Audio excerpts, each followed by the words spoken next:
Bangladesh bank বলে দিয়েছে যে তোমার ক্যাপিটালের কতটুকু, মানে টোটাল লোনের তো নাই, মানে ওনার্স যে ক্যাপিটাল, এই ক্যাপিটালের কত পার্সেন্টের বেশি একজনকে লোন দেওয়া যাবে না। সেখানে কালকে তো দেখলাম প্রিমিয়ার ব্যাংক একজনকে 346 গুণ, মানে নাকি 4000 কত গুণ, মানে যা তার লোনের সর্বোচ্চ লিমিট তার চেয়ে কয়েকশো গুণ বেশি লোন দিয়েছে, 2-4 গুণ না। মনে করো লোন লিমিট হলো 20 কোটি, আমাকে আপনি দিয়েছেন 700 কোটি।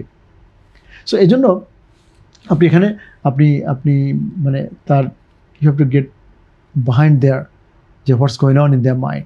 এই ব্যাংক এই বড় লোনগুলো, আমাদের কিন্তু ছোটো লোন নিয়ে প্রবলেম নেই এখনও। ব্যাংকিং সেক্টরে যখন আপনি মানে লোনের ক্লাসেস দেখবেন, লোন 1 কোটির নিচে লোন কিন্তু খেলাপি কম।